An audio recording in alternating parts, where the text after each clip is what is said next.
আজ আমি নিরামিষ পনিরের তরকারি বানিয়েছি। তো পনিরের তরকারি বানানোর জন্য আমি আলু কেটে নিয়েছি। আর এবার কড়াইতে তেল দিয়ে দিলাম।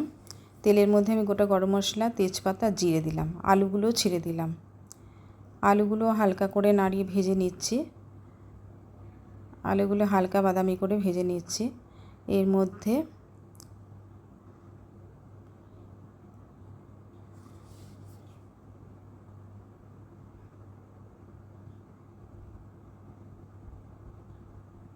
আমি লবণ দিয়ে দিলাম,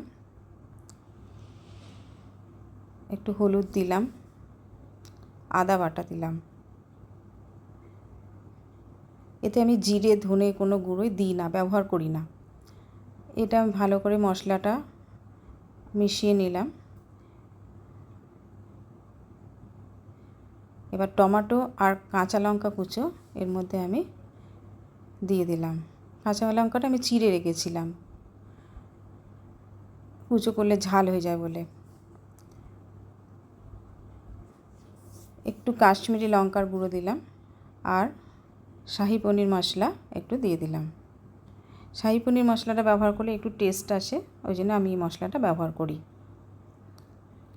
এর মধ্যে আমি ক্যাপসিকাম কেটে রেখেছিলাম আধখানা মতো, সেটাও দিয়ে দিলাম। আলুর সঙ্গে মশলাটা ভালো করে কষা হয়ে গেলে এর মধ্যে কাসুরি মেথি একটু গুঁড়ো করে দিয়ে দিলাম। সব মশলা ভালো করে মিশিয়ে নিচ্ছি। মিশিয়ে নিয়ে এর মধ্যে আমি জল দিয়ে আলুটা আবার সেদ্ধ করতে দেব।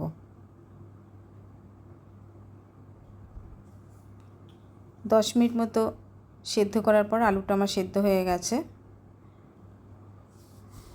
এর মধ্যে আমি কিউব করে কেটে রাখা পনিরগুলো দিয়ে দিলাম। পনিরগুলো দিয়ে মিশিয়ে আর একটু আমি ফুটিয়ে নেব।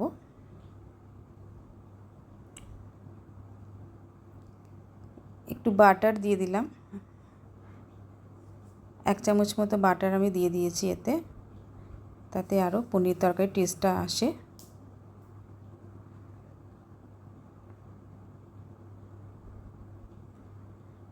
অল্প করে একটু ফুটিয়ে নিয়ে এবার দেখছি আমার তরকারিটা পুরো তৈরি হয়ে গেছে। এবার আমি এটা নামিয়ে নিলাম, সার্ভ করব এবার।